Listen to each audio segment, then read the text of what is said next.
Bom dia, boa tarde, boa noite, boa manhã, boa madrugada. Sejam muito bem-vindas, sejam muito bem-vindos e sejam muito bem-vindas, como diria o nosso querido e saudoso Mussum. Este é mais um episódio maravilhoso do E Por Falar em Saudade, que é um podcast, na verdade, é um programa de podcast do Brazucas pelo Mundo.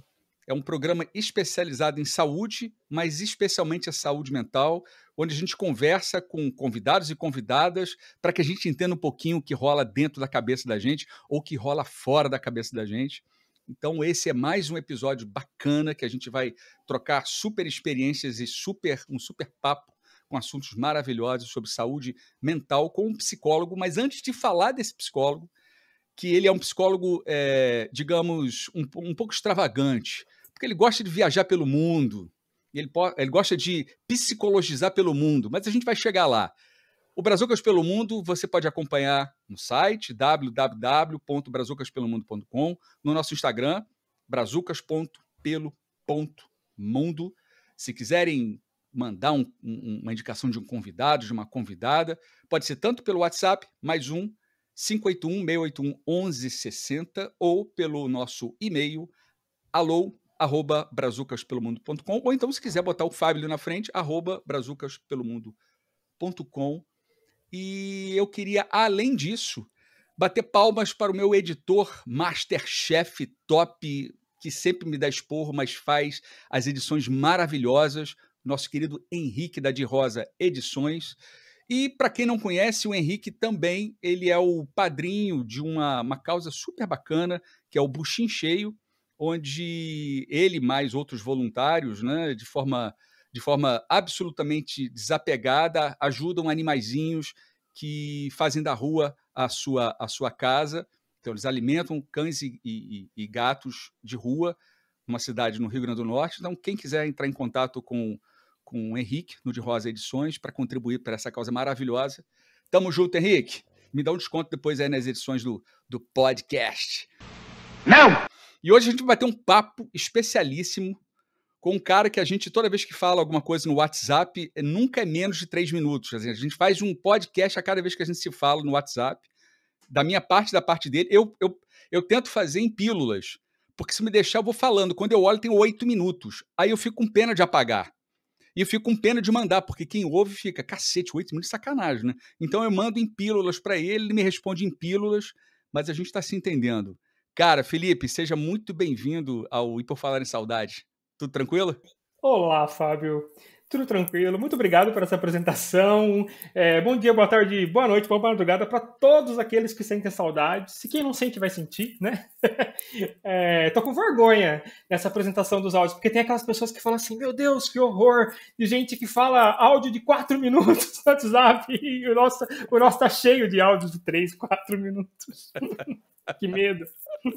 Mas a gente se entende. O que mais importa é que a gente se entende, né, Se cara? entende, né? Tá meio recíproco, eu acho que essa é a regra, entendeu? Essa é a regra, essa é a regra. Mas conta aí, cara, me conta. Aliás, se apresenta para quem tá ouvindo e quem tá vendo a gente. Ok, vamos lá. Bom, meu nome é Felipe Savieto, eu sou de Jundiaí, no interior de São Paulo. Sou psicólogo desde 2007, final de 2007. Tenho uma trajetória assim meio padrão dentro da psicologia. Trabalhei 10 anos em hospital, com cuidados paliativos, com UTI. Depois eu fiz uma especialização em psicologia positiva em Portugal. Ainda continuei trabalhando um pouco no hospital. E, paralelo a isso, eu sempre vim como psicólogo clínico também, no consultório. E aí, com a pandemia, onde foi mais fácil se tornar um psicólogo online, eu decidi, como você disse na introdução, viajar, ser mochileiro, enquanto eu atendo online. Então, hoje eu sou um psicólogo mochileiro, o que me agrada muito, viajando por aí. E também sou especialista em terapia de casal, então é um tema assim que me agrada muito, além do todo o tema de diversidade, que é algo que eu também estudo bastante. Acho que, assim, uma breve introdução é por aí. Cara, então a gente já vai começar pela tua vida nômade. Você é nômade por opção Uhum, e, estou, e é psicólogo por profissão. exato. Cara, como é que você consegue conciliar essa vida de viajante pelo mundo, por conta de fuso, por conta de cultura, de lugar onde você está, com o atendimento? Essa é uma questão. E a outra é o seguinte: Eh, Aí já é uma curiosidade minha, né. Uhum. Como é que funciona, mais do que como é que funciona, mas você viajando, você absorve muito do lugar onde você está. Você acha que isso de alguma maneira ajuda na forma como você, interage com os teus pacientes? A primeira pergunta, assim, como funciona, né? Eu tenho para mim que a minha prioridade é o meu trabalho, porque é justamente isso que me possibilita viver o que eu vivo. Então, eh, a minha grande regra é eu não mexo nos meus pacientes. Então, meu fuso horário é o fuso horário do Brasil, é o fuso horário, embora eu tenha pacientes no mundo todo, mas o meu fuso horário é o do Brasil. Então, sou eu que me adequo o tempo inteiro. Então, se eu estiver no Japão, como já aconteceu, eu atendo até às 7 da manhã. E aí é o tempo que me resta que eu vou conseguir fazer outras coisas. Então, eu preciso sempre estar no fuso do Brasil, o que é muito desafiador. Especialmente porque, por exemplo, no final de semana eu preciso, para poder passear, né? Eu preciso ir para o fuso local. Então, essa mudança de fuso do final de semana para a semana é o que eu acho que é mais desafiador. Mas essa é uma regra e eu estou disposto a pagar esse preço, né? E também garantir que eu tenha uma internet de qualidade, um lugar com privacidade para eu poder atender meus pacientes. Então, essa é a minha grande regra. A segunda pergunta eu acho que é mais complexa, né? No sentido de o que isso interfere na minha prática clínica. Como eu disse na minha apresentação, diversidade é um tema que eu tenho muito carinho, assim, pela minha própria história de vida. E eu vou percebendo que quanto mais eu vou descobrindo o mundo, desbravando o mundo e as complexidades, né, das culturas diferentes, dos locais, é como se isso também me levasse para uma certa abertura para a complexidade de cada pessoa. Porque o que a gente vê no macro, né, na cultura, também acontece no micro, acontece dentro de cada um, aquilo que nos diferencia, né? Então, eu vou percebendo que eu vou tendo mais tolerância para a diferença, a minha própria diferença, eu vou tendo mais empatia para a diferença do outro, aquilo que num primeiro momento sou estranho, eu acho que depois, conforme eu vou desbravando o mundo, vai se desestranhando, sabe? Acho que é meio por aí. Entendi.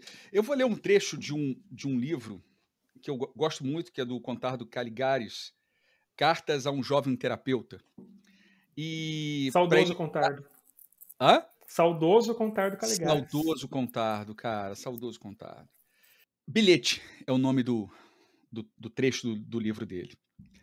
Você quer voltar, porque na verdade esse livro, só para quem não conhece, esse livro ele escreve o próprio título já diz, né, a um jovem terapeuta. É como se ele estivesse falando, a uma pessoa que acabou de se formar, que está atuando como terapeuta, e ele passa a experiência dele através de uma conversa informal. E é como se fosse um bate-papo.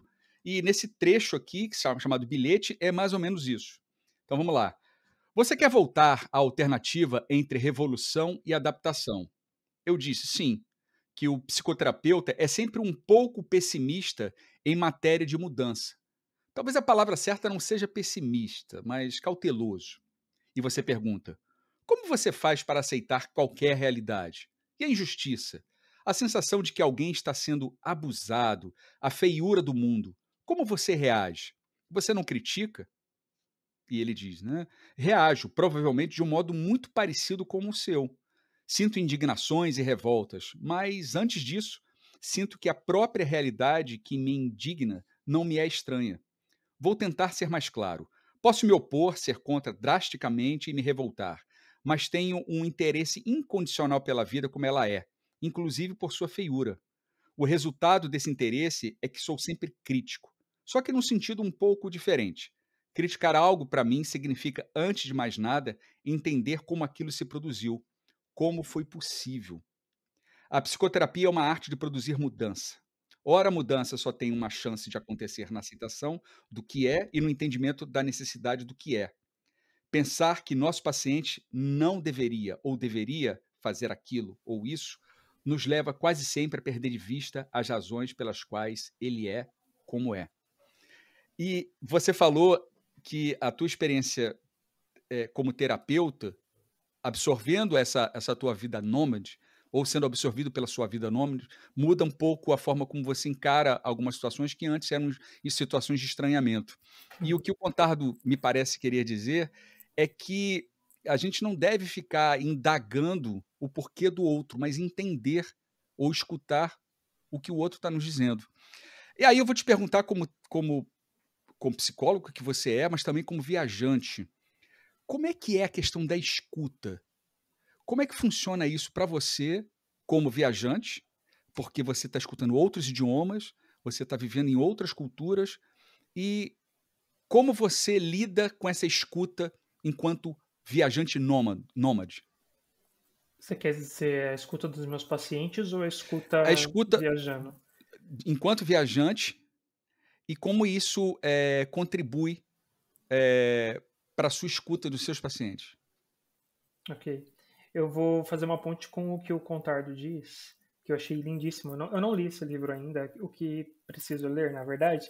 É, que lindo esse trecho que você escolheu, porque eu acho que ele diz muito sobre o que é a humanidade, que tem a ver com essa questão de que a humanidade é muitas coisas ao mesmo tempo. Ela não é nem boa e nem má, ela é boa e má, ela é também uma coisa e outra. As pessoas são tudo isso, né? Os países são tudo isso, tudo isso. Então, pode ter muita crítica, por exemplo, quando a gente escolhe, eu nunca fui, mas, por exemplo, a gente escolhe visitar um país na qual a gente critique o Irã, sei lá, por exemplo, né, por conta do governo. Primeiro que a população nunca é o seu governo. Eu acho que isso é importante destacar. Mas quando a gente chega num país em que existe muita possibilidade de crítica, a gente vai ter que abrir essa possibilidade de que aquilo é uma coisa e outra. Aquilo é muitas coisas. E escutar as pessoas, ter um certo distanciamento de uns. Não que a gente não vá julgar, eu não acredito que a gente não julgue. Eu acredito que a gente julga. E talvez a saída não seja não julgar, mas seja aprender a julgar melhor. Como que a gente julga melhor? Alargando o tempo do nosso julgamento. É como se a gente falasse assim, tá, por hora eu vou tentar suspender isso, eu vou tentar só te escutar. Sem que. Porque a nossa mente é muito pitaqueira, né? A nossa mente adora dar pitaco nas coisas. Então, se a gente conseguir dar um passo para trás e só escutar, não ter aquele ímpeto de, nossa, mas por que você pensa assim? Mas, nossa, você come isso, mas você quer usar esse tipo de roupa, você quer ter essa religião, você acredita nesse Deus, mas que primitivo, ou, meu Deus, porque a gente tem as nossas ideias, eu tenho as minhas ideias, eu tenho eu me considero um pouco mais progressista, talvez, né? Me importam causas como feminismo, como luta anti-preconceito LGBTQIAPN+, enfim, todas essas coisas. Mas se eu chego num lugar em que tem outra visão, eu não posso chegar muito pronto com isso ou com uma certa visão de hierarquia, de que a minha visão de mundo ela é soberana ou superior àquela. Ainda que a hora que eu tiver que escolher, eu vou escolher a minha, claro, mas eu preciso dar um passo para trás e não dar tanto pitaco e só escutar. E aí o que eu tento fazer, não é que eu consigo sempre, tem vezes que eu tenho inúmeras críticas e eu posso falar sobre isso, mas em alguma medida é como se eu fosse descobrindo uma forma de encontrar beleza naquilo. Eu acho que é isso que eu tento. Eu olhar o que as pessoas falam, o que elas creem, a maneira que elas se vestem, aquilo que elas comem, e falar assim, caramba, que lindo isso. Ainda que eu discorde, né? Por exemplo, eu posso discordar veementemente de que as mulheres precisem usar burca, né? Mas eu discordo a partir da onde eu olho, do universo no qual eu vivo. Só que aquela pessoa, aquela mulher, ela tem outros desejos, ela tem outra história. E seria muito colonizador da minha parte que eu obrigasse ela a desejar como eu desejo, ainda que, do meu ponto de vista, parece muito mais libertador para ela. Mas não vai ser libertador para ela se aquele desejo não partir dela, a partir de mim.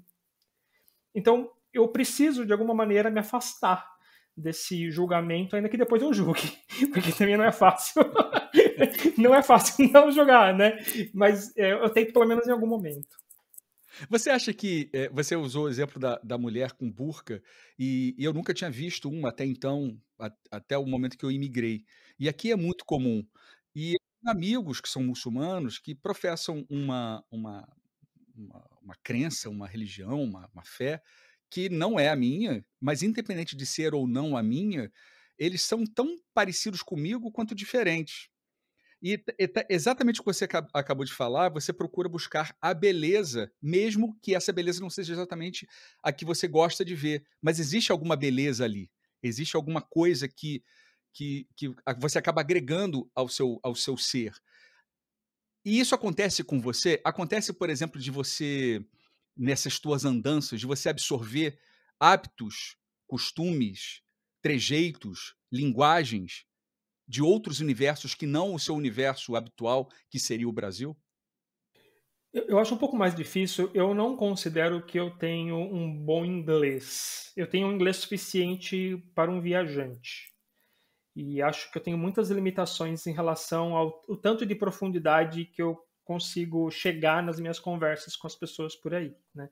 Às vezes chega, né? Mas às vezes eu me travo e por aí vai.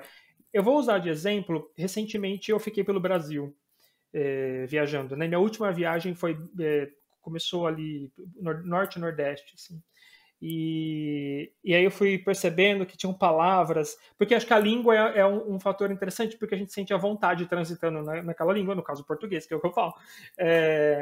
Então, eu fui percebendo que eu pegava assim alguns trejeitos que faziam muito sentido, como por exemplo no Nordeste fala muito pronto, né? Ah, então pronto. Eu adorava assim, e às vezes um pouquinho de sotaque, aquilo que se come. Então eu adorei. Eu nunca tinha tido a experiência de viajar tanto pelo Brasil. Foi a primeira vez, mesmo eu estando 3 anos viajando.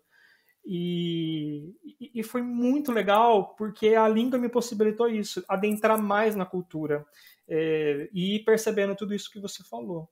Agora, em outros países, eu viajei pelo Sudeste Asiático, por exemplo. Na Tailândia, eu fui para o Camboja, para o Vietnã. Eu achei desafiador. Eu queria, sabe, você fala isso, me deu assim, sabe, uma sensação de falta? Eu falei assim, eu quero voltar e eu fico não tanto tempo nos lugares, mas quando você fez essa pergunta, logo me veio, eu quero voltar para poder pegar mais. Eu queria ficar mais tempo no Sudeste Asiático, por exemplo, passar 1 mês, 2, só num lugar, numa única cidade, para viver justamente isso que eu acho que eu pude viver aqui no Brasil, que foi mais fácil pela língua, sabe? Porque as pessoas, elas são muito abertas a essa troca, né? Especialmente quando você sai das grandes cidades. Você vai para cidades menores, eu acho que isso é mais fácil de acontecer. Entendi. Assim, eu acho que é até mais fácil de acontecer na medida em que você está aberto a isso. Uhum. Eu me lembro sempre da esposa, ex-esposa de um amigo meu, que ela, quando ela foi para a Índia, ela ficou muito, ao mesmo tempo, fascinada pela diferença e, ao mesmo tempo, com muito estranhamento. Uhum. E ela falou uma coisa que eu nunca mais esqueci. Ela disse, ao mesmo tempo que ver aquelas vacas sagradas me dava um certo ar de repulsa, talvez. Por outro lado, eu achava fascinante a forma como aquela cultura enxergava um animal que, na minha cultura, é para abate. E esse contraste fez com que ela se sensibilizasse diante daquela cultura e pudesse absorver melhor aquela cultura, porque ela foi o que você falou, né? Ela deu um passo para trás e evitou a contaminação da cultura ocidental em relação à cultura na qual ela estava mergulhando naquele momento. Então, é só uma parte, porque eu queria entrar num assunto que eu acho que é bem interessante, e você como nômade, talvez, nômade e psicólogo, que eu gosto de deixar isso bem claro, como é que você lida com a solidão ou com a solitude? Como é que Uhum. essas duas... Porque, para leigo, solidão e solitude parecem sinônimos, e não são. Mas, às vezes, a gente tem momentos de solidão e tem momentos de solitude. Você, como psicólogo e nômade, como é que você lida com isso? Uhum. Eu acho que eu aprendi a lidar, Fábio. Eu não comecei a viajar gostando imensamente disso, porque eu sou super ligado à minha família, aos meus amigos. Eu tenho algumas questões de baixa autoestima, mas a de ser querido eu não tenho. Zero humildade. Não, mas eu sei que as pessoas gostam de mim. Não, é sério, eu tenho muitas questões de baixa autoestima, mas essa não. Porque assim, eu sou uma pessoa de relacionamento, de afetos. A minha família é uma família que diz que ama, eu falo que amo, meus amigos também. Então, assim, eu falo meus amigos que eu amo, eu abraço. Então, essa coisa de circular o afeto é uma coisa que acontece muito na minha vida, assim. E especialmente, como eu disse no começo, eu trabalhei com cuidados paliativos. 10 anos. E, então, eu sei que as pessoas morrem. Eu vivi isso diariamente. E isso me fez me tornar uma pessoa muito preocupada e interessada em falar o que sente. Então eu falo e escuto das pessoas, porque eu vou criando também, assim, e acho que eu tenho a sorte, o privilégio de ter pessoas também que se abrem, assim. Então, quando eu comecei a viajar, eu ia chorando de limpar o ranho no braço no avião, assim. Limpar o ranho no braço. Você passa o braço assim no nariz, porque esqueceu de pegar papel, então sou eu viajando. Cara, agora, assim, quando eu pegar o meu próximo voo, vou olhar para aquele braço de avião e falei que já tem ranho aqui do Felipe. Exato, sou eu. Não, é no meu, não é no do avião. Tá no seu, menos mal. Menos mal. No meu. E então, assim, eu ia chorando. Eu demorei, eu lembro do dia em que eu olhei para mim e falei assim, caramba, eu gosto disso. Porque eu tinha uma certa sensação de que eu estava fazendo algo errado, de que eu sou solteiro, né? E eu tinha a sensação de que seria legal se eu estivesse vivendo essa vida casado, ou viajando com família. Então, sempre parecia que tinha um certo buraco, assim, quando eu estava viajando. E tá tudo bem. Mas, e aí eu lembro de estar no México, e eu passei num restaurante, eu tinha encontrado um outro amigo mochileiro, que a gente se encontrou lá e tal, e a gente comeu num restaurante super local, assim, onde não ia muito turista, e a gente tava com os nossos mochilões. E a gente passou, e o restaurante inteiro parou para olhar dois caras andando com uma mochila gigantesca no meio, né? E aí eu lembro dessa cena de olhar e falar assim, que legal isso. Que legal que eu tô sendo visto nesse arquétipo, né? Nesse arquétipo de mochileiro. E aí eu percebi que o preço a ser pago, que é um tanto da solidão, valia a pena. E eu fui aprendendo a gostar, porque a gente tem essa conversa interna, a gente conversa, né? Tem todo mundo conversa consigo mesmo em alguma medida. É como se nós fôssemos muitos dentro de nós, né? E eu fui aprendendo a gostar da minha própria companhia e dessa minha própria conversa, de quem fala e de quem escuta, de uma coisa que eu penso e depois eu critico aquilo que eu penso. Eu acho que eu fui me tornando muito mais amável comigo mesmo, sabe? Mais divertido comigo mesmo, fazendo piada comigo mesmo. Então, essa solidão constante, que eu chamo quase de meu caminho de Santiago de Compostela particular, assim, que eu tenho feito, me ensinou muito a gostar dessa minha companhia. Que eu sei que a gente vive em tempos que parece que precisa higienizar todas as palavras, né? Então a gente usa a palavra solitude para ser uma solidão positiva e a solidão como se fosse uma coisa negativa, né? Eu acho que eu transito.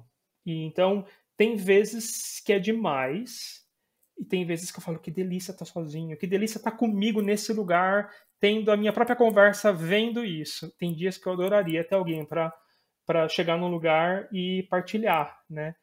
Eu lembro quando eu cheguei numa montanha que eu estava na Patagônia e eu estava com um amigo mochilando. E aí chegou eu e ele nesse lugar depois de uma grande trilha e aí a gente começou a chorar, um olhando para o outro, assim, da emoção de ver aquilo. E eu falei, caramba, que delícia ter alguém para olhar e chorar junto e se abraçar e falar assim, caramba, estamos aqui, vencemos essa trilha. Né? Então, tem vezes que estar sozinho é super desafiador. Mas é isso, né? Não dá para ter tudo. Então, eu acho que eu fui aprendendo a gostar e usar a internet para me relacionar com as pessoas. Porque aí é o que tem quando eu tô longe, né? É o que tem quando você está longe. Você recebe, eventualmente, vamos supor que você fique mais tempo num determinado lugar. Alguém te visita? Eu fiquei um tempo em Portugal, eu fiquei um pouco mais, né? 6 meses. Eu já tinha morado lá para estudar, mas depois, recentemente, eu fiquei 6 meses. Meus pais foram, mas eu não acho que eles foram para me visitar. Eles foram para visitar minha irmã, que tem 2 filhas. Mas você falou que você é querido. Super sou. Mas eu já começo a desconfiar disso. Não, mas seria mais fácil. Eles foram por causa da minha sobrinha. Porque eu que volto pro Brasil pra ver eles, né? Ah, é assim, tá, tem razão. Mas eu acho que nunca teve isso. Até porque eu costumo voltar bastante pro Brasil, né? E essa é outra coisa que eu entendi que funcionaria para mim, né? Eu não banco emocionalmente ficar muito tempo longe da minha família. Então eu preciso voltar. Sei lá, mais de um ano para mim seria muito intolerável, assim. Eu nunca precisei, né? Mas eu imagino que mais que um ano seja assim muito difícil. Então, o limite também, eu entendi esse limite, por isso acho que as pessoas não me visitam, mas eventualmente acaba conciliando, sabe? Você tá num lugar e às vezes só fazer algum ajustezinho para poder ver aquela pessoa 2, 3 dias, isso já aconteceu várias vezes. Você falou que você é terapeuta de casal. Também, E mas é um pouco menos. Assim, eu tenho a maior contingente é individual, mas também sou terapeuta de casal. sim, sim, ok. Mas voltando para esse lado do casal, vou te fazer uma pergunta como imigrante. Aham. Eu vejo muito casal que imigra e que botou o pé lá de fora do país, desanda. Uhum. E várias situações afloram. Situações que, no país de origem, no caso o Brasil, elas não faziam parte do diálogo do casal, mas que, na medida em que você sai do teu lugar de conforto, teu lugar de domínio, você Uhum. entra numa região em que você não conhece os códigos culturais, linguísticos, você se torna de tal forma fragilizado que questões que você talvez focasse, elas vêm à tona. Aí eu te pergunto como psicólogo, e talvez enxertando isso num universo de quem imigra, de casais que imigram, como é que a gente consegue falar do que a gente está sentindo? Como é que a gente consegue externalizar isso sem culpa? Existe, claro que não existe uma receita, mas existem maneiras de a gente se soltar mais? Bom, Viajei agora, e olha, eu não uso drogas, tá? a primeira coisa que eu pensei foi, nossa, mas por que falar tem culpa? Pois é, eu tô usando palavras que fazem parte do meu universo de sentimento. Talvez a culpa seja uma coisa reincidente. Mas faz total Reincidente. sentido o que você disse, né? Eu acho que de alguma maneira você levanta uma pergunta. Eu não tinha pensado nessa estrutura que você disse, mas pensando a partir da tua pergunta, é, parece que ser agente, né? Pôr para fora aquilo que a gente está pensando, sentindo, parece uma grande agressão. Por quê? Porque a hora que a gente imigra, alguma coisa daquele pacto da relação, porque quando a gente tem uma relação a dois, a gente faz um pacto entre duas pessoas, né? E isso implica uma certa, entre aspas, estabilidade, do tipo, olha, eu quero o que você quer, a gente combinou aqui, beleza, vamos seguir junto. Só que a hora que a gente emigra, tudo desestabiliza. Nós somos outras pessoas, o nosso círculo social é diferente, as demandas que a gente vai colocar para aquela pessoa são diferentes. A gente tinha um tipo de demanda porque a gente tinha um círculo social, um certo tipo de conforto na vida ou não. E aí, a hora que a gente migra, o círculo social mudou, as pessoas para dar apoio mudaram. E aí, as nossas demandas mudaram e o nosso pacto vai ter que mudar. E aí é curioso porque talvez a gente sinta muita culpa de não poder oferecer o mesmo pacto quando ele foi firmado, né? A gente mudou, alguma coisa mudou ali. E pode ser que seja muito complicado falar que algo mudou.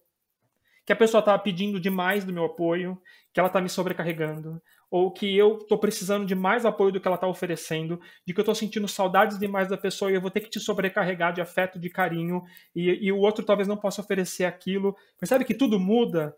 E aí, se eu tiver muita culpa em dizer, muita culpa em ser diferente, eu vou ter que guardar para mim e aquilo só vai crescer, claro.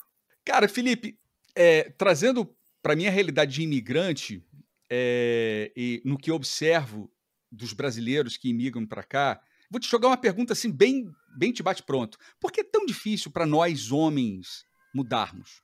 Bom, porque infelizmente a gente só muda quando a gente é frustrado em algo. E se você tem a sensação, né, o homem, a gente vem numa sociedade em que o homem estava num lugar de poder. E aquilo era meio soberano e intocável, assim, durante muitos anos. E aí, com a revolução, né, feminista que tem acontecido e tem muito para seguir, o homem não estava muito acostumado a ter que a sofrer, a ter questionado, a ser questionado o seu poder. Então, o homem não desenvolveu muito essa habilidade de mudança, porque mudar é uma habilidade que vai sendo cultivada em nós a partir da frustração. Se eu não sou frustrado, se eu ocupo um lugar de poder, bom, por que a gente tem, por exemplo, tanto CEO de empresa super infantil, grandes crianças dirigindo grandes empresas como se dirigisse um carrinho, né? Elon Musk da vida por aí. Porque são pessoas que sempre estão nesse lugar de poder, então elas não têm que mudar, porque o mundo gira a favor delas, elas mandam e desmandam. A hora que isso é questionado, e a nossa sociedade tem feito isso, ainda bem, né? Olha, você não é só você que vai trabalhar. Né? Uma mulher dizendo, eu também quero esse lugar, porque nós não somos diferentes. Então agora a gente vai ter que ver como que a gente lida com as crianças. Isso é muito inédito, né, na nossa sociedade. Então, o masculino não desenvolveu a habilidade de mudar. Ele está sofrendo muito, como uma criança esperneando porque tiraram o pirulito. Né? E muitas pessoas tentam mudar, na verdade, querendo voltar ao que era. Então, é isso que a gente vai ver nesses movimentos Red Pill da vida e por aí vai, né? Que é assim, temos que voltar, porque assim, tá todo mundo sofrendo, né, nessa sociedade. O homem também não está se encontrando. E aí o que eles tentam fazer é um retorno àquilo que eles acham que funcionou, mas só funcionou para eles, né? Porque para as mulheres nunca funcionou. As mulheres sempre foram submissas, enfim, subjugadas e por aí vai. Então, o masculino tem mais dificuldade de mudar mesmo, porque eles estiveram no poder e agora estão sofrendo muito com isso. Show de bola. Como é que a gente lida com o fracasso e o que você chamaria de sucesso? E eu vou te contextualizar. Quando a gente imigra, no meu caso, eu era servidor público no Brasil, tinha uma vida estável, e aqui, por um bom período do meu tempo de imigração, eu tive que dar dezenas de passos para trás. E eu nunca me senti frustrado por isso, mas eu conheço pessoas que entraram em depressão, porque no Brasil trabalhavam numa determinada área e aqui tiveram que fazer faxina. E essa dificuldade de lidar com a frustração, como você acabou de falar, cara, é muito difícil. E, por outro lado, a contrário senso, o que é o sucesso? O que é ter sucesso? É você, no caso de um imigrante, é conseguir a mesma notoriedade, o mesmo espaço, o mesmo status social que você tinha no Brasil? Como é que você vê esses dois extremos, o sucesso e o fracasso, ou a frustração? Uhum.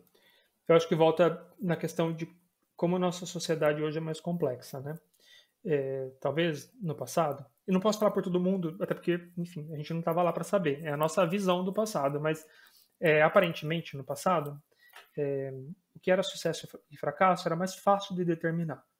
Então, especialmente no Brasil, boa parte de nós, talvez os ouvintes, a gente vem de famílias que eram mais pobres e que conseguiram uma casa por algum programa do governo, né? Meus pais tiveram uma casa de BNH, assim, na minha cidade. Não sei se é o equivalente do Minha Casa Minha Vida, sei lá. Eu tive pais que fizeram faculdade muito tarde, já tendo filhos, né? Então, o sucesso era muito determinado por isso. Por conseguir uma casa própria, por ter um emprego estável, por acumular um certo capital, porque a gente vinha de muita vulnerabilidade social, não que hoje não tenha. Só que eu acho que hoje, com todas as possibilidades que foram se abrindo para nós, assim como eu falei há pouco, né? E aí eu nem sei se vai entrar no ar, mas se ficar um buraco, os ouvintes vão ter que lidar com esse buraco. Tá tudo certo. Vai ter que lidar com a frustração. Lida com a frustração. Que eu disse em algum momento de que a gente, quando falando sobre a masculinidade, que cada homem também vai ter que fazer a pergunta sobre o que é ser homem para si. Né? eu também acho que cada um vai ter que fazer a pergunta sobre o que é sucesso e fracasso para si. Porque se você sonhou em morar em outro país e você vai ter que lidar com as consequências dessa decisão, de que você era um engenheiro num país, no Brasil, e aí você vai para outro país onde aquele diploma não vale nada e você não consegue validar o seu diploma e você vai ter que limpar uma casa, se para você o seu grande sonho era estar no Canadá, estar na Nova Zelândia, sei lá onde, e você está feliz, talvez você vai ter que bancar a frustração de que você é um ser feliz limpando casa e teve que abrir mão da engenharia. Valeu a pena para você abrir mão da engenharia? Depende da pessoa. Para um sim, para outro não. Para o que não, cara, lida com isso e vê o que você faz. Você quer voltar, você quer tentar, você quer ir para outro país onde o seu diploma vale. Mas vai ter aquela pessoa que vai falar assim, caramba, eu amo limpar a casa no Canadá, eu não troco isso por nada, eu não troco o sossego daqui, eu faço feliz, eu limpo um vidro, boto um Veja multiuso no vidro, saio cantando e estou feliz limpando essa casa. E aí aquilo é sucesso. Porque talvez sucesso tenha muito mais a ver com uma certa ética do nosso desejo. E não conseguir uma cartilha. Né? Então, eu tenho um desejo, eu vou ter que bancar, porque vai ter desejo e vai ter frustração. Aí quando a gente põe na balança, eu acho que a conta fecha no positivo, sabe? Então você perde algo, que não dá para perder nada, só que o que você ganha, você fala assim, caramba, eu não troco isso por nada. A conta fecha no positivo. E fracasso, para mim, é quando a conta fecha muito no negativo em relação ao nosso desejo. É assim, eu desejo algo, mas eu não sou capaz de bancar, eu me acovardo diante desse desejo e passo uma vida inteira amargo, reclamando, sei lá o quê. Aí acho que talvez isso entraria um pouco no lugar do fracasso, sabe? Não sei se faz sentido. Não, completo sentido. Agora eu vou voltar para o teu lado nômade. Uma vida é muito tempo para só se nascer uma vez. Carmen Lívia Parisi. Por que você escolheu o mundo para pousar? Daria para escolher outra coisa? Não, mas aí esse mundo é mundo mesmo, né, cara? Você não tem paradeiro, né? Olha, que pergunta interessante. Me atravessou de surpresa essa pergunta. Eu sempre fui muito curioso com o que tem depois da curva. Desde criança. E eu morei numa cidade que era seguro, ou pelo menos minha mãe deixava, sei lá, eu andar de ônibus, então eu comecei a andar de ônibus com 8 anos, assim, eu já ia para a escola sozinho de ônibus, e eu adorava tudo que era uma novidade, desde descer num ponto diferente. Você vai lembrar, Fábio, que tinham locadoras de VHS. E a gente vai ter que botar isso na descrição do episódio. O que é VHS, locadora. É VHS, exato. E eu amava locadoras, eu era sócio de umas 15 espalhadas pela cidade. E eu adorava ir buscar, alugar eu queria uma fita e eu ia naquela locadora, eu não ficava escolhendo, eu ficava louco. Então eu sempre gostei de ir no próximo bairro, descobrir a próxima rua. Eu pegava guia 4 rodas, se eu ia no lugar eu sempre queria saber o que tinha depois. Eu era muito inquieto, assim, nesse sentido. E acho que ainda sou. Então, talvez quando você fala de por que eu escolhi o mundo para pousar, minha pergunta é por que não? Por que não o mundo? Por que menos que isso? Eu quero muito, assim. Eu nunca tive essa pira de ir para fora do planeta, assim. Um dia tive a viagem para Marte, não. Não vou. Não sei. Depois do que você acabou de falar, eu acho que você vai estar naquela fila. Pega na lista, Felipe! Foi eu, na fila para ir para Marte. Pera, calma. 3 anos. Tem uma condição. Se for igual Star Trek, eu vou, entendeu? Tem aquela segurança, entendeu? Agora, se for igual Interestelar, aí nunca. Não, Star Trek é show, né, cara? Star Trek é show. Interestelar já é muito, muito real. Eu não gostei muito daquilo, não, cara. Não, jamais. Então, pra mim é o mundo. Eu me contento com o mundo.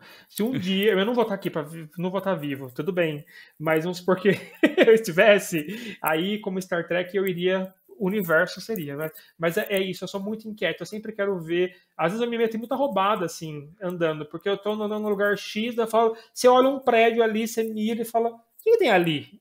Eu vou, entendeu? Aí eu ando 7 quilômetros e chego lá, tem uma padaria.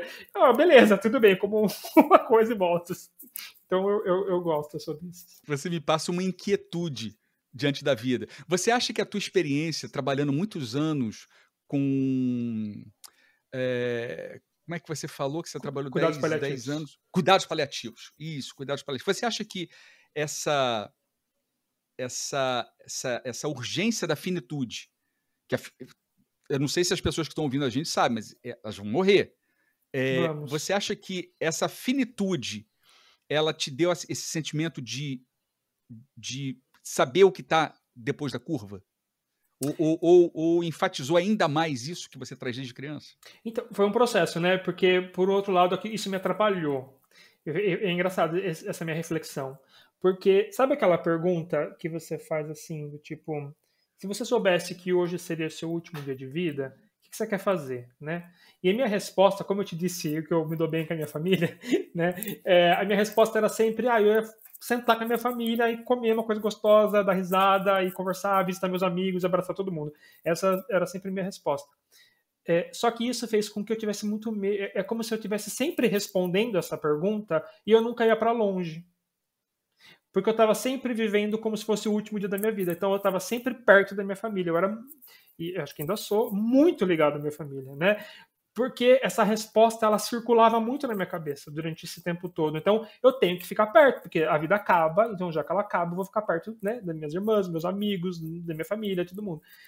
Então foi muito difícil perceber que eu preciso ter essa pergunta ativa, mas eu também preciso responder a pergunta: o que eu faço se eu for viver até os 80? Porque se eu for viver até os 80, eu quero fazer um monte de coisa, né?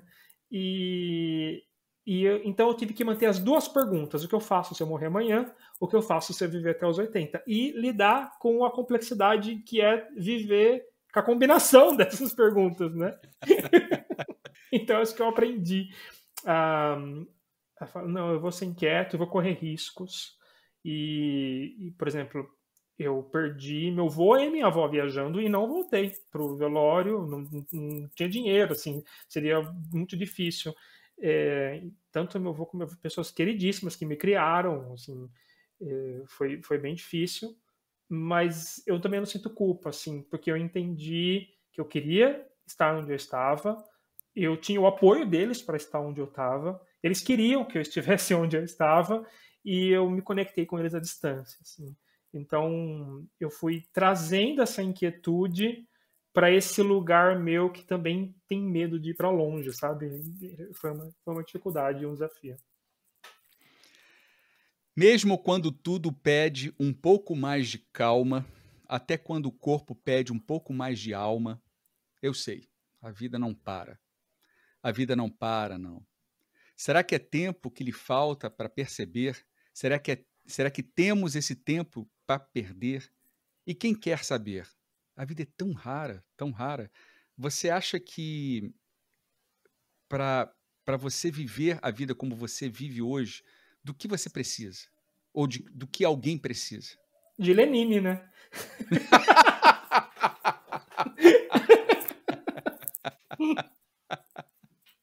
E com muita paciência, né? Exato.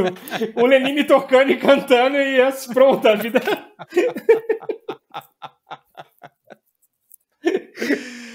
Agora você até me desconcertou. Eu estava esperando uma resposta mais assim, elucubrada, né? Que a pessoa se respondeu. Eu falei, show, acabou, matou minha pergunta. Pergunta de novo. Eu tava me achando até um poeta, né? Um Lenine dos Santos, mas não funcionou, não. Então vou te soltar uma outra. Ok. Qual o papel da gratidão para você? Eita! É um tema que eu gosto bastante. Eu acho que gratidão é uma coisa que a gente não sabe o que é. E a gente está sempre aprendendo. Eu acho que eu vou dizer para você o que não é gratidão. Gratidão não é dívida. E gratidão não é uma sensação de merecimento e nem de não merecimento. Porque se eu sinto que eu mereço algo, eu perdi a gratidão. Porque daí aquilo que eu estou recebendo é só uma paga daquilo que eu mereço. Eu fiz por merecer, então agora eu estou recebendo aquilo que, né, quase uma meritocracia. Se eu sinto que eu não mereço e recebo algo, eu ganhei uma dívida. E a maior parte de nós, eu inclusive, a gente tem muita dificuldade com receber e a gente passa, às vezes, uma vida tentando retribuir como se a gente estivesse em dívida com as pessoas que fizeram algo por nós. Então, eu acho que gratidão é uma coisa que a gente está tentando descobrir o que é mais fácil saber o que não é para poder se distanciar daquilo, entende? Então, não tem a ver com dívida, não tem a ver com merecer algo, porque senão a gente fica muito orgulhoso, a gente não vai. Eu acho que a única pista que assim, eu tenho e tenho descoberto sobre gratidão é uma certa alegria de receber sem que eu tenha que fazer nada em troca. Eu só me alegro. Caramba, que legal que essa pessoa fez isso por mim. Eu acho que é a única pista que eu tenho, assim. E também vale para o contrário, você falou, que legal que alguém fez isso por mim. E você pode dizer também, que legal que eu fiz isso por alguém. Uhum, uhum. Exato. Sem que eu nutra um certo senso de identidade, porque daí eu acho que isso também se desfaz. Porque a gente faz algo para alguém e a gente vai engrandecendo essa identidade de, meu Deus, como eu sou generoso. Só essa sensação de identidade, da generosidade, já é perder a generosidade, entendeu? É assim, por isso que eu acho que é difícil. Porque a gratidão é essa coisa muito complexa, mas também muito sagrada, assim, na minha opinião, que a gente tem que buscar, experimentar, sabe? E é raro também, porque eu acho que a gente está sempre se achando em dívida ou achando que a gente merece demais as coisas.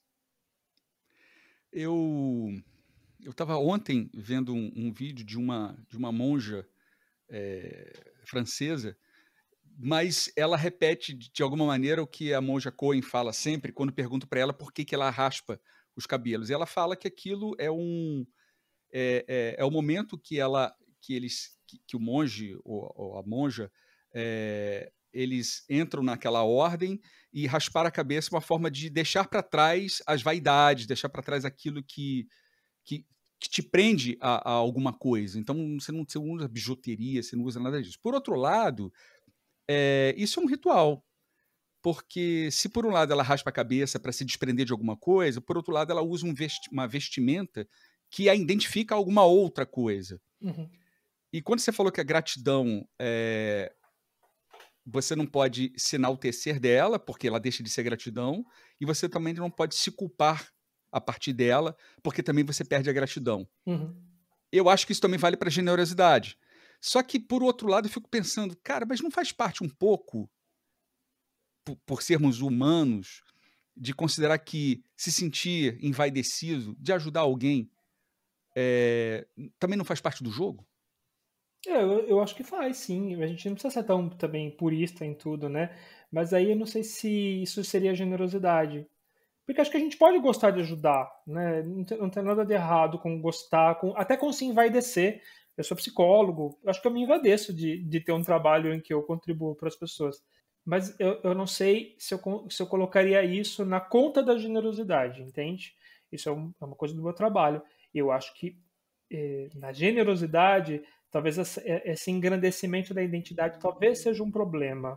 E acho que a gente pode buscar alegria. Eu acho que se alegrar é diferente de ter um certo senso de identidade, no sentido de que me destaca em algum nível, entende? Me eleva em algum nível. Se eu faço algo para o outro e eu vou tendo uma certa sensação de elevação, isso gera um desnível, um desbalanço entre quem dá e quem recebe.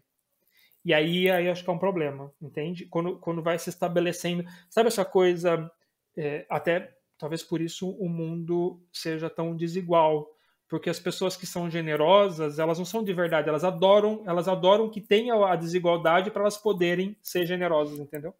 Entendi. Porque se não Entendi, tiver concordo. desigualdade, eu não posso mais ser generoso, entendeu? Se o meu coleguinha ganhar, sei lá, eu sou um juiz e o meu coleguinha ganha um salário parecido comigo, não precisa ser igual, né? Mas também não precisa ser 100 vezes de diferença o salário mínimo do salário de alguém, um juiz. Ninguém é 100 vezes melhor que alguém, ninguém é 100 vezes mais inteligente que alguém.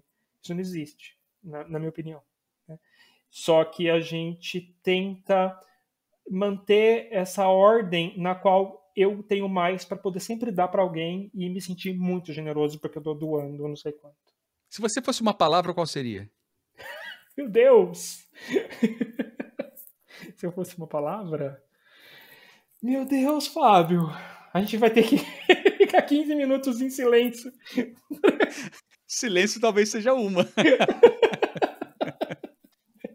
Eu vou ter que escolher uma palavra para depois, na hora que a gente acabar esse podcast, eu já vou pensar em outra e outra e outra. Todo mundo que imigra idealizando alguma coisa que ela vai encontrar do outro lado, utilizando até o que você falou agora há pouco, né, na curva. Ela não sabe exatamente o que tem lá. Ela idealiza a partir de pesquisa, a partir de falas e tal, ela idealiza aquilo. E quando ela chega lá, quase sempre o choque é inevitável. Você pode ter momentos de grande felicidade, de regozijo, porque você alcançou aquele teu objetivo, mas na hora que você se dá conta de que uma coisa é você visitar e outra coisa é você morar, com todas as dificuldades de quem vive a rotina num país estrangeiro como imigrante, eu me dei conta de que na lista de afazeres antes da imigração, saúde mental nunca está, ela nunca aparece. A gente coloca encontrar lugar para morar, escola para os filhos, juntar dinheiro para comprar comida, um primeiro carro e assim por diante. Mas a saúde mental nunca aparece na lista. Não, ela não está lá. E a gente só lembra dela quando está em depressão, quando está numa ansiedade, quando está com N problemas de saúde mental já fora do país. Aí você vai lidar com os problemas que você levou do Brasil para fora, mais os que você arrumou lá fora. Como psicólogo, o que você diria para uma pessoa que está pretendendo emigrar? O que ela poderia fazer para melhorar a cabecinha dela, para que quando ela consiga emigrar efetivamente, ela não passe por tantas dificuldades? Acho que eu perguntaria se você já fez se a pessoa já foi apta a fazer micro-imigrações. Em que sentido? O quanto ela tem uma certa porosidade para mudança. Do tipo, se você só come no mesmo restaurante, só come a mesma comida, não tem nada de errado com isso, mas eu acho que é um elemento que vai dificultar, porque a vida é como se passasse um vendaval na sua vida, né? Imigrar para o bem e para o mal, né? Então, uma pessoa que olha, sei lá, olha para os seus últimos 5 anos de vida e veja o quanto você já fez mudanças e como que você transita nessas mudanças. Se você sente que a sua vida foi muito estável de uma hora para outra, também não estou dizendo que é impossível, porque não dá para generalizar. Tem muitas pessoas que de repente elas imigram e é incrível e elas nunca tiveram a experiência de mudar e mudou e foi ótimo. Mas tem sei lá, é meio preditivo que pessoas que têm dificuldade de micromudanças vão sofrer mais numa imigração. Então, eu acho que eu pensaria nisso. Você falou muito de idealizar, né? Eu acho que idealizar é maravilhoso, desde que eu nomeie e saiba que é uma idealização. Porque sem idealizar é ruim também, porque eu preciso fantasiar algo, eu preciso sonhar algo, né? Eu preciso acordar na segunda-feira e falar assim, caramba, quando eu chegar no Canadá vai ser legal, eu vou arrumar um emprego. Eu preciso fantasiar isso, porque de onde eu vou tirar energia para toda a demanda que é um processo imigratório? Então, eu acho muito importante que a gente fantasie, sim. Mas eu preciso saber, eu digo isso, meus amigos já ouviram falar, já falei também em podcast, que a realidade e os nossos desejos não fazem pacto. Então, a hora que a gente chega, a gente vai ver a realidade. Então, existe possibilidade deles terem uma certa congruência, mas também existe possibilidade de ser o oposto, de ser completamente frustrado. Então, a hora que eu entendo que a minha idealização é a minha idealização, ela não tem nenhum problema, mas eu vou ver outra coisa, eu vou ver o Canadá que existe para mim, né? As dificuldades, enfim. Então, quanto mais clareza eu tenho desse descompasso entre a realidade e o meu desejo, melhor é para emigrar. Quanto mais habilidade eu tenho de dançar conforme a música, melhor é para emigrar. Porque você está tocando um samba rock e eu quero dançar bossa nova, enfim, vai dar zica, sabe? Então eu tenho que aprender a ouvir a música e mudar o meu ritmo. E eu acho que ter na vida micro laboratórios, onde eu vou aprendendo a dançar conforme a música, sabe? É um bom sinal. Do tipo, olha, eu gosto de ir naquela padaria comer tal coisa. Aí eu cheguei e não tinha. O quanto eu fico bravo que não tem, que a música mudou e eu tô muito irritado, brigando, eu não consigo curtir, que eu não tenho aquilo que eu comia, eu vou ter que me divertir, me satisfazer com outra coisa. Isso também é preditivo de sofrer na imigração. Entendeu? Então, antes de migrar, é melhor ir treinando isso. Entendeu? Você tá coberto de razão, porque a gente, quando se prepara para emigrar, a gente treina um monte de coisas, né? O idioma, treina entrevista de emprego. Por que a gente não pode fazer esses micro-treinos de adaptabilidade, né? Eu acho que é essencial, inclusive. Eu falo por experiência própria. Quanto sofrimento eu poderia ter evitado se eu tivesse essa percepção de que, cara, eu preciso me adaptar, eu preciso fazer alguma coisa para já ir treinando a minha adaptabilidade, porque lá é outro mundo. Lá é outro universo de valores. Uhum. Em se falando em saudade, qual é a sua quando você viaja? Tem alguma que ela vem sempre? Eu não sei se tem uma que vem sempre, mas eu tenho saudades. Eu não voltaria para nenhuma fase da minha vida, mas cada época me deixa umas saudades, entende? Eu tenho saudades, por exemplo, do hospital, em que eu tinha uma vida meio que poderia virar filme, assim, sabe?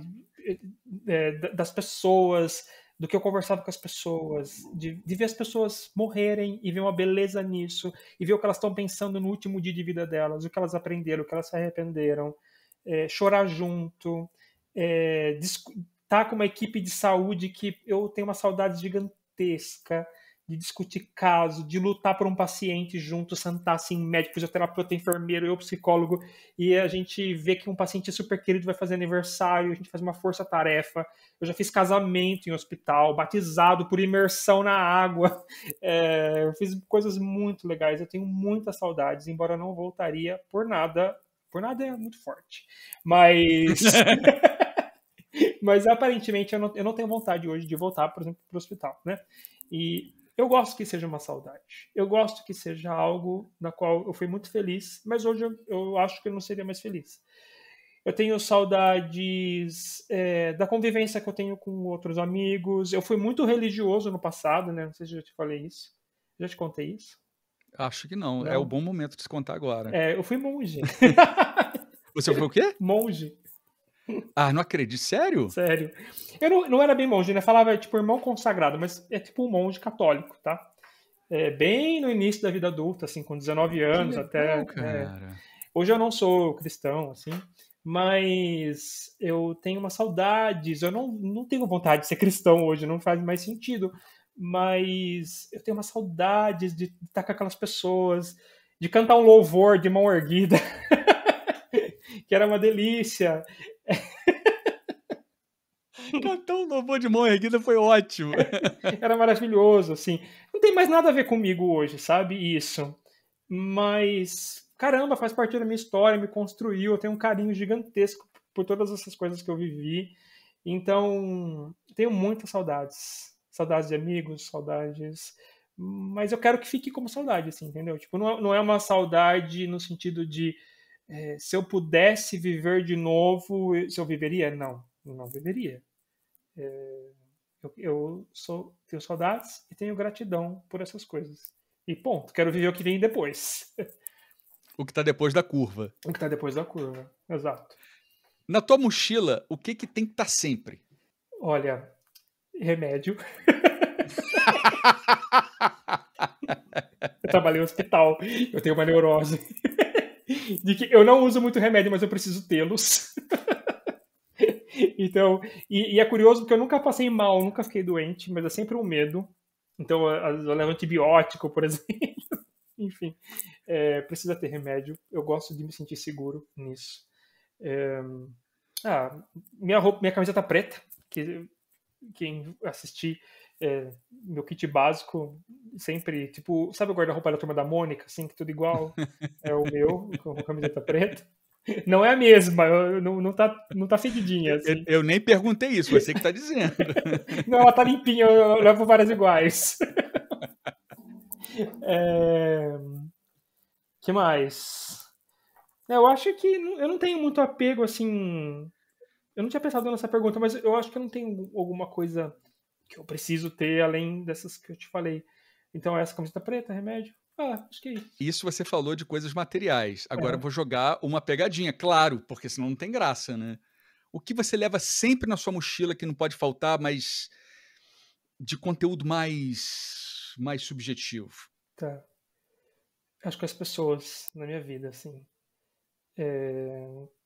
Eu, eu gosto de lembrar de cada uma das pessoas que me são importantes em momentos diferentes e compartilhar, especialmente quando eu estou sozinho. Então, por exemplo, eu lembro de chegar no Vietnã, eu lembro de. Um exemplo pontual, tá? Eu fui num lugar que chama Templo da Literatura. É como se fosse um templo dedicado a Confúcio. E então, assim, eu lembrei de vários amigos meus que amam literatura, e aí eu fiz questão de mandar um áudio falando, olha, eu tô aqui no Templo da Literatura, e eu lembrei de você por causa disso e tal, e tal. Então, eu gosto de levar essas pessoas e em cada momento, assim, poder me conectar com elas, com aquilo que eu vejo. Acho que são pessoas que eu levo. O que um imigrante, embora você não seja imigrante no sentido estrito, mas é no sentido lato, o que um imigrante nunca deve levar na mochila? Aí eu vou falar tanto material quanto subjetivo, emocional. Eu não gosto da palavra nunca, né, Fábio? É... eu acho que eu vou frustrar você nessa. Adorei! Frustrar não, adorei. Adorei a resposta. Porque qualquer coisa que a gente pense em algum momento vai ser importante. A questão é quando, para que pessoa. A gente poderia falar assim: olha, nunca leve medo. Cara, mas de repente, às vezes o medo é importante, né? É, nunca leve. Qualquer coisa, assim, se eu falar nunca leve culpa. Então, eu poderia usar a palavra culpa, porque eu acho que a gente vive uma sociedade que tem uma tônica na culpa, a gente precisa muito se libertar da culpa.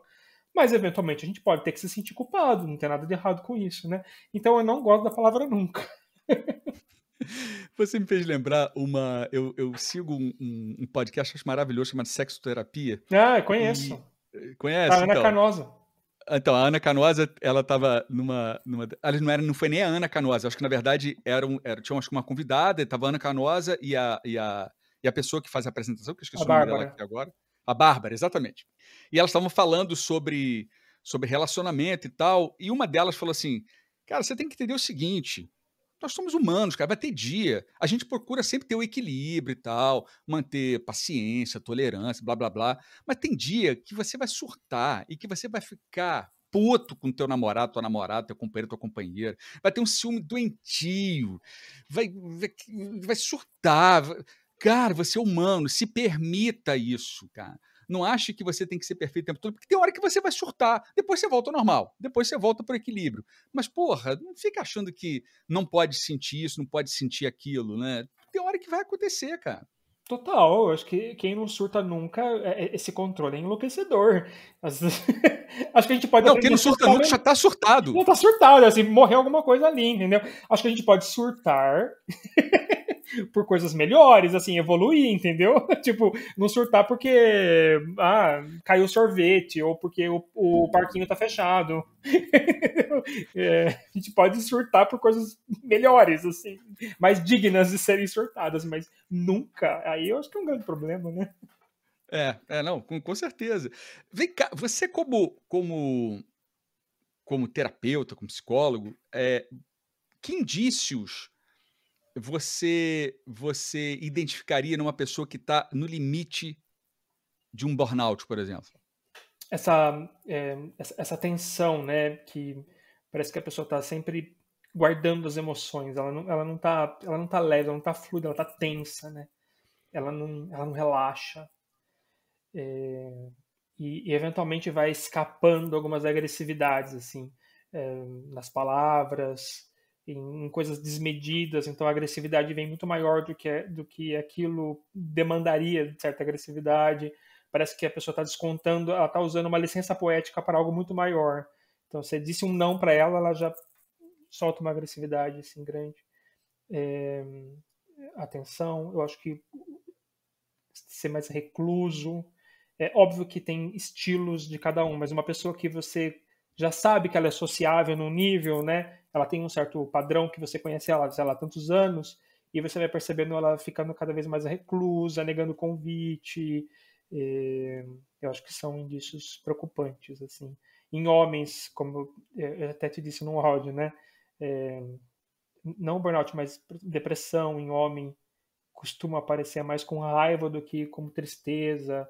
Então essa raiva assim que vai aparecendo, parece que vai vazando da pessoa, né? Acho que isso é um bom indício. Ou um mau, né? Ah, Depende. gostei disso. É um mau indício. É, né? Sêneca. A maioria dos seres humanos, paulinos, queixa-se da mesquinhez da natureza, porque nascemos para um breve período de vida e porque este período que nos foi dado passa tão depressa e rapidamente que, com poucas exceções, a vida cessa para a maioria de nós exatamente quando estamos nos preparando para ela. Não é que tenhamos pouco tempo de vida, mas desperdiçamos muito dela. A vida é longa o suficiente e uma quantia bastante generosa nos foi dada para as maiores realizações, se tudo fosse bem empregado. Mas quando é desperdiçada na luxúria despreocupada e gasta com nenhuma atividade produtiva, somos forçados pela restrição final da morte a perceber que ela passou. Assim é, não temos uma vida curta, mas a tornamos curta e não somos mal abastecidos, mas a desperdiçamos. Como você não desperdiça a tua vida? Me preocupando sempre em manter as minhas relações, como eu te disse, que é aquilo que eu levo, né, desse objetivo na minha mochila. Eu acho que as minhas relações é o que eu tenho de muito importante. E de fazer novas relações também. Eu acho que viajar me possibilitou fazer amigos diversos, assim. Como eu te disse que eu fui monge, eu tenho muitos amigos que vêm desse universo, né, da igreja, e amo eles, mas para mim me foi muito importante fazer novos amigos dentro do universo de viagem, dentro do universo da psicologia. É, então, eu acho que eu não desperdiço a minha vida sempre pensando que eu quero voltar para estar com eles, assim. Por exemplo, amanhã vai ter uma festa junina na casa dos meus pais. E eu estou super feliz de ajudar a preparar essa festa junina, assim. E para mim é tão incrível quanto ir para a China. Não acho que é mais incrível estar na China do que estar numa festa junina com as pessoas. Eu não desperdiço a minha vida também abrindo ao novo. Eu gosto de me reinventar, assim, eu sou muito querento, eu falo. Então, Querento. eu sou muito querento. Adorei isso, cara. Aí eu vejo assim, tipo, eu me dou um curso, não sei das quantas, aí eu me matriculo, tô lá fazendo curso de cinema. Aí, beleza, aí surge outra coisa. É real esse exemplo. Aí tem o curso de bolo, tô matriculado. Eu, eu amo. E aí eu vou fazer um curso de bolo, assim. Então acho que eu não desperdiço minha vida, porque eu gosto de fazer essas coisas novas, assim. E viajando, né? Que daí é óbvio.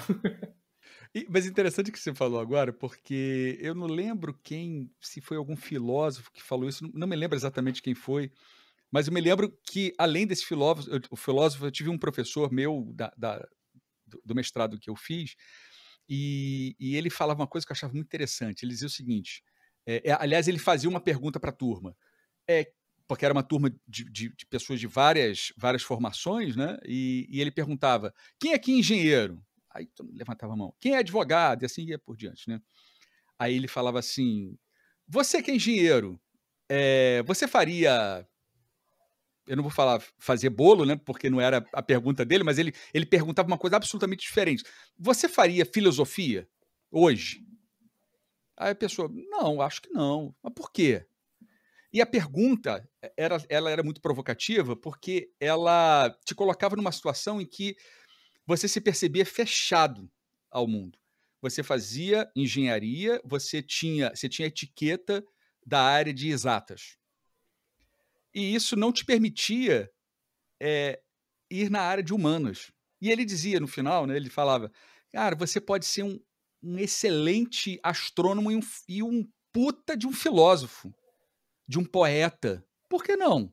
Por que a gente tem que ser alguma coisa o tempo todo? Por que a gente não pode ser várias coisas? Por que a gente não pode fazer um curso de bolo, de piano e ser psicólogo?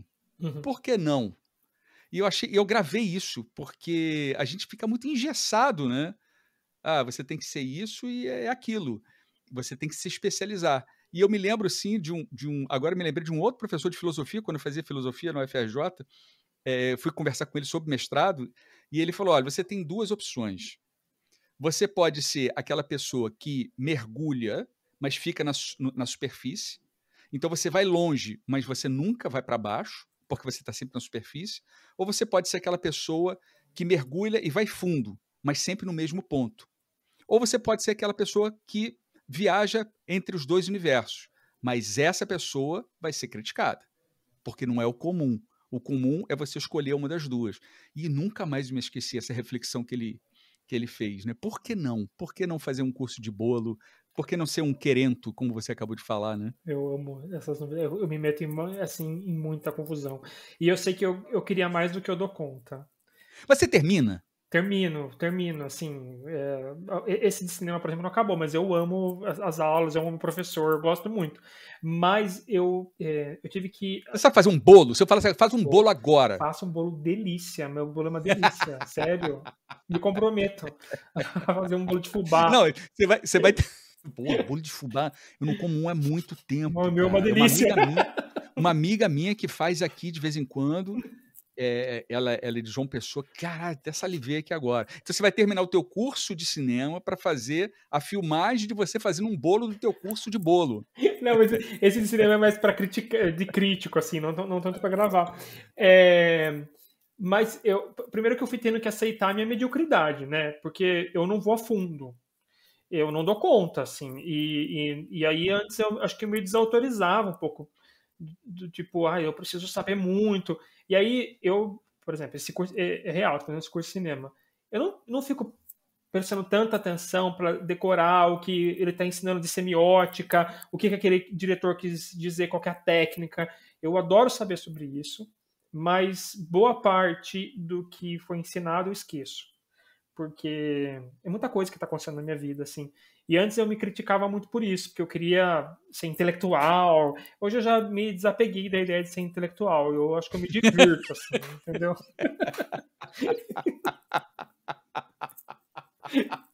Não dá. Ai, eu adorei. Eu me divirto, eu tô mais me divertindo, eu tô brincando, mas sem ser banal, né? Não é porque eu tô brincando que eu tô banalizando. Eu realmente gosto, mas é difícil se autorizar a estar num lugar mais medíocre quando você gosta de fazer tantas coisas. Tá no negócio de bolo, talvez vai ter a aula lá que tem como substituir os ingredientes. Eu quero que se dane, eu não vou fazer, o que eu quero... Então, assim, aceitar a minha mediocridade foi um grande processo. E aceitar os meus limites, de que eu quero mais do que eu dou conta. Vou dar um exemplo. No começo, eu achava que em algum momento eu ia adorar ir num campo de refugiados, fazer trabalho voluntário, e eu adoraria ser essa pessoa. Eu não sou, tenho limites claros, assim, vai ser muito desafiador para mim. Eu tenho um lado meu que adoraria ser o Felipe que iria lá. O Felipe de hoje não dá conta. E aí eu falei assim, não, eu vou me alegrar com os amigos que eu conheço que vão lá e fazem esse trabalho, não sou eu. Então, eu me reconheço querendo, mas eu acho que também é um desafio aprender o meu limite, que não é porque eu quero que eu consigo. Ou que você vai fazer. Ou que eu vou fazer. Por exemplo, eu queria ser... No começo você perguntou aquela questão de o que eu aprendo com as pessoas, os lugares. Eu queria ser mais sociável do que eu sou. E eu me considero sociável, mas... Não, você é super querido por todos. Você falou, foi a primeira coisa que você falou. Mas enfim, mas em português, né? Por isso que eu falei que minha viagem no Brasil foi legal.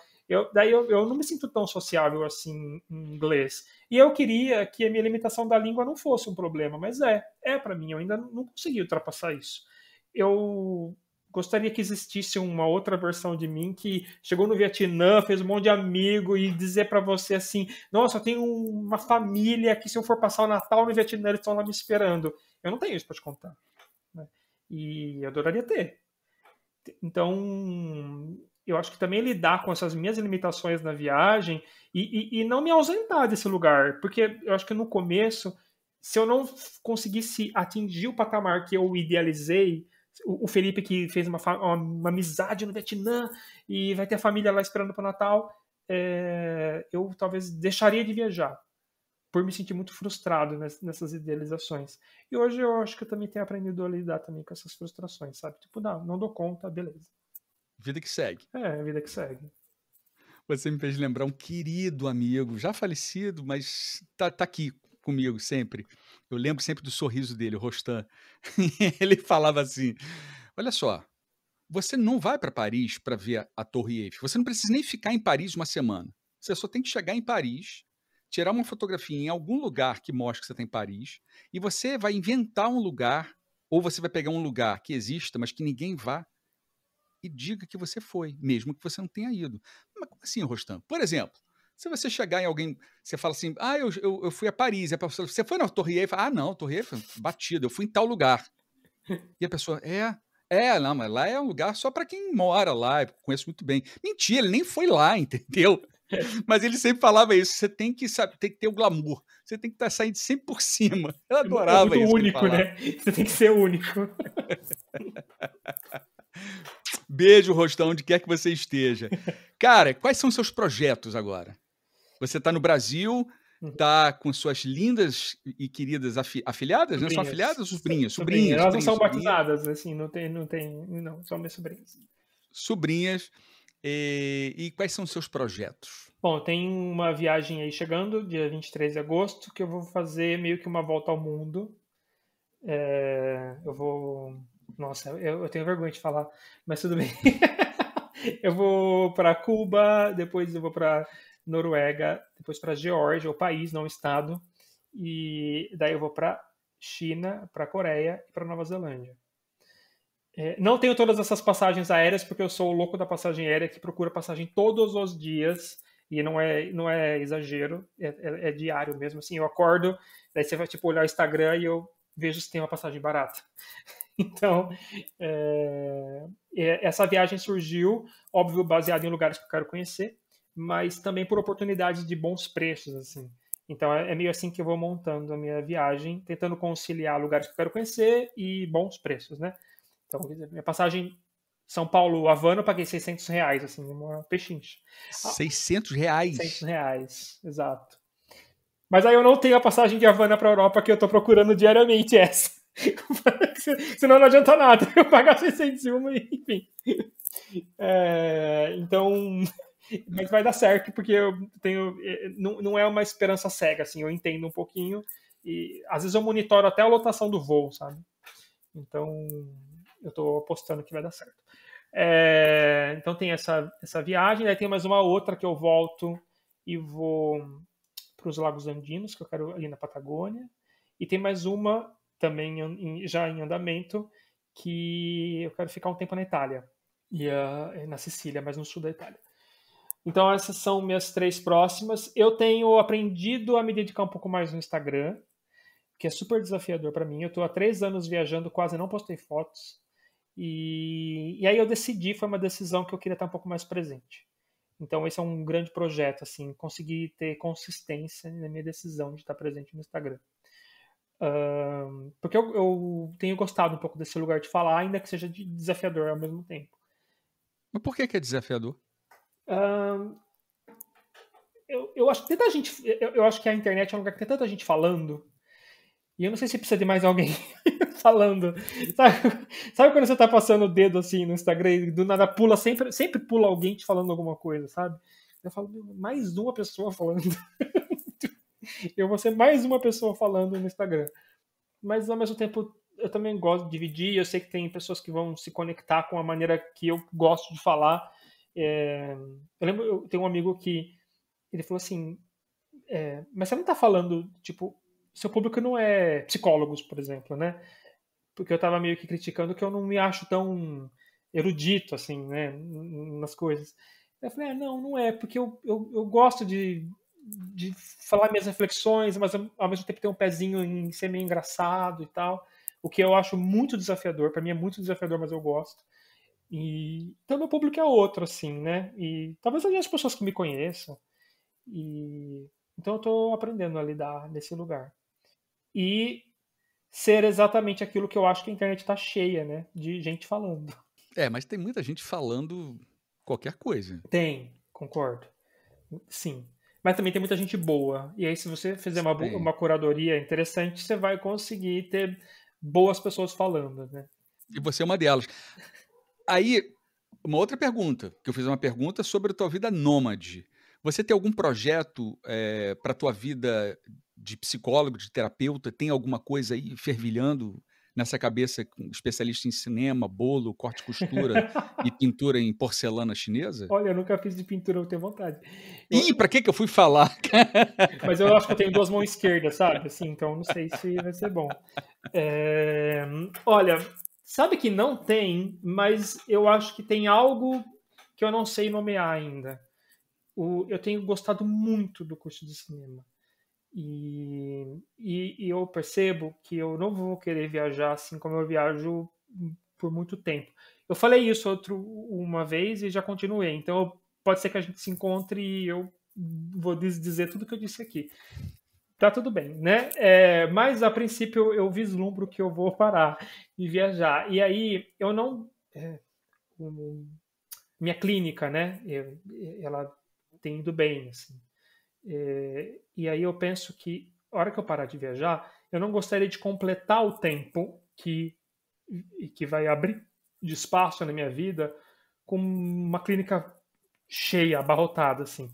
Eu gostaria de dividir, como eu divido hoje, né? Minha vida é dividida entre eu ser psicólogo e ser mochileiro. O que vai surgir disso, eu não sei. Mas eu vislumbro que seja algo ligado à comunicação, por isso também eu tenho falado no Instagram, ou algo ligado à arte, que é uma coisa que eu gosto muito. Por isso o curso de cinema. Mas por que ou e não e?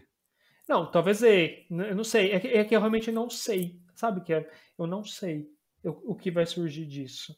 Mas eu quero que seja algo ligado à comunicação e à arte. Eu vou dar um exemplo. Eu fui assistir uma peça de teatro da Denise Fraga, que é incrível. Se não me engano, chama Eu de Mim. Posso estar enganado, mas enfim. Onde ela encena vida de pessoas que mandaram essas histórias. Eu vi uma entrevista dela, isso. Ela encena exatamente isso. É As histórias que as linda. pessoas escrevem para ela. É lindo. Linda, linda, linda, assim. Nossa, me toca num nível, assim. Eu amei essa peça. E eu ouvi uma entrevista dela também contando sobre o processo de ter um respeito com aquelas histórias, ela recebeu aquelas pessoas para conversar com elas. Então teve todo um trabalho, um cuidado com aquelas histórias que eu falei assim, caramba, eu adoraria como psicólogo estar envolvido nisso, sabe? Nesse processo de transformar histórias em arte, em uma peça, alguma coisa assim. Só que eu tenho zero experiência com isso na minha vida. A minha única experiência na vida de trabalho foi como psicólogo, né? Enfim, no hospital ou na clínica. Então eu não sei exatamente o que vai surgir. Eu não posso dizer que é um projeto, eu só posso dizer que é um embriãozinho, assim, que pode não dar nada, pode dar. Vamos ver. Felipe, como é que as pessoas te acham pela rede, no teu Instagram, que agora você virou tagarela? Além de Querento, agora é tagarela no Instagram. Como é que as pessoas te acham, interagem com você, enfim? Super tagarela, né? Eu fiz uns vídeos de tipo 11 minutos, eu falo, meu Deus, quem vai me ouvir 11 minutos? É muito tagarela, né? Numa era de TikTok que tem que ter 30 segundos. Eu ainda não consegui resumir meus pensamentos em 30 segundos. Mas, então, para quem quiser mais dessa tagarelice, eu tô no Instagram, chama Conversa Pra Viagem. Esse pra mesmo, PRA, né? Conversa Pra Viagem. Eu tô lá, pode interagir, mandar mensagem. Acho que é isso. Não sei se vai surgir alguma coisa nova, né? Mas daí. E você responde em 11 minutos também? Às vezes, né? Depende. Posso mandar áudio, porque eu sou muito do áudio. Eu gosto de sair andando e falando. Eu tenho um walk and talk, assim. Eu adoro andar e falar. Então, se tiver liberado andar e falar, eu vou responder. É que o Instagram só deixa 1 minuto. Vou responder. Só deixa 1 minuto. Mas em áudio você fala, não, você pode me passar teu WhatsApp? Exato. Eu vou mandar um podcast. Já vou avisando, cuidado. Agora eu vou te lançar a pergunta que eu te lancei agora há pouco que você teve dificuldade de responder. Se você fosse uma palavra, qual seria? Não pode ser duas? Quantas você quiser. Eu falei uma, mas pode ser 2, 3, 5. E não, para você não pode ser 5 não, porque senão você vai emendar aí 11 minutos. Acho que eu sou uma incongruência congruente. Eu gosto de pacificar e dar uma certa orquestralidade para minha própria incongruência. Perfeito. Eu sou incongruente, não consigo nem falar isso direito. Incongruente, congruente. Gostei. Foi igual a resposta que você deu quando eu falei, te perguntei o que a gente nunca deve levar na mochila, você nunca. Tá aí, a resposta é essa. Nunca. Eu sou apaixonado por um poeta que eu conheci vendo um vídeo do Murilo Gun e eles tinham um projeto de reflexão e de música. E eu achei tão linda a poesia dele que eu me apaixonei por tudo que ele escreve, que é o Alan Dias Castro. E eu vou te pedir, o livro está aqui, o nome desse livro é Voz ao Verbo, Poemas para Calar o Medo. Eu vou te pedir para você escolher uma página aleatória. Tomara que você dê sorte, porque às vezes as pessoas me pedem que não tenha página. A pessoa pede 18. Eu olho e não tem 18. Tem 72? Olha, a 72 é bem pequenininha, mas é legal, peraí. A 72 diz o seguinte: vamos trocar essa cobrança de que a gente tem que ser forte o tempo inteiro e não engolir desaforo, pelo superpoder de ser feliz de quem não engole o choro. Lindo. Essa foi curtinha, lindo, né? Uhum. Ele é maravilhoso, ele é maravilhoso.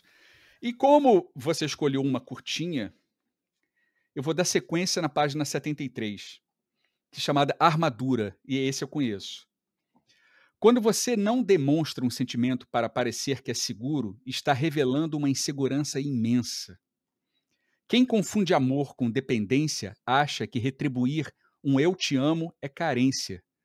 Mas carente é quem não quer dar o que sente por medo de que falte lá na frente. Como é difícil se abrir com alguém que está trancado em uma armadura, defendendo um coração vazio, matando no peito as críticas que recebe, devolvendo só o que feriu, mas se protegendo de um elogio. Eu vivia na defensiva. Antes de precisar falar o que sentia, eu atacaria. Por muito tempo, o meu escudo foi entrar calado e sair mudo. Ninguém vai invadir meu mundo. E ia aguardando tudo tão protegido que não percebi que já não tinha ninguém para dividir comigo. Agora, sem precisar me defender de ser amado, meu lema virou: quer ser abraçado? Abra-se. Assim, aprendi a não deixar nada de bom guardado. Eu divido agradecimento, divido elogios, a utopia de que as coisas vão dar certo. Livre da minha armadura é das pessoas que amo que eu me cerco. Então, dê esse primeiro passo, se aproxime de quem você ama para que esse alguém chegue mais perto. E quando voltar o impulso de guardar um sentimento, guarde, mas no peito aberto. Lindo, lindo, lindo, lindo. E muito a ver com aquilo que a gente conversou, eu acho. Tem tudo a ver. E é por isso que eu dei sequência, porque como eu conheço o poema, eu acho que ele encerra bem esse papo maravilhoso, que tem tudo a ver. Esse poema encerra muito bem. Amei. Fiquei pensando muito sobre, resumindo tudo isso, né? De que eu acho que eu tenho tentado, e imigrar tem isso, né? Você precisa ter uma certa coragem de ser outro. E quando a gente abre para as pessoas entrarem na nossa vida, a gente também vai se tornando outro. Se a gente for muito defensivo, né? De não pode mudar, a gente vai ter dificuldade. E eu acho que eu quero seguir uma vida onde eu possa cultivar essa coragem de ser outro sem deixar de ser eu, sabe? E acho que tem a ver com esse poema. Eu ouvi pensando muito isso. Assim. O incongruente, congruente. Felipe, cara, foi show de bola. Demorou para sair esse papo. Fechamos com o Alan Dias, com esse poema maravilhoso. Fechamos com você falando a coragem de ser outro. Muito obrigado, cara. Só tenho que agradecer e falar, ó, já está reconvidado para um próximo bate-papo, para você contar não só as suas viagens de nômade, mas suas viagens de terapeuta e psicólogo. Cara, show. Eu que agradeço o carinho, a confiança, né, de me convidar para falar e o prazer de ter uma troca tão gostosa, de poder circular a risada, o afeto, enfim, eu agradeço muito o espaço de estar aqui. E eu sou mais um na lista daquelas pessoas que gostam de você, ó. Já conquistou mais um. Será? Cuidado, porque na hora que você conviver comigo, você diz assim, ó, não é assim. Não, mas eu não... Não vai conviver, né? Exatamente Que isso. bom. Não, olha assim, já te convido para vir ao Quebec, ao Canadá, para conhecer. Se você não conhece já, venha, que aqui pelo menos tem pousada. 2 você dias. pode pousar aqui. Depois Não, volta. 2 dias, claro. Exato, acho justo, para eu continuar gostando de mim, entendeu?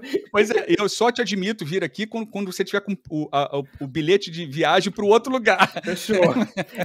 É assim que eu mantenho as pessoas gostando de mim, entendeu? É exatamente isso, cara. Felipe, mais uma vez, muitíssimo obrigado. Muitíssimo obrigado. Galera, acompanhe o Felipe. Repete para mim o teu Instagram. Conversa para viagem. Conversa para viagem.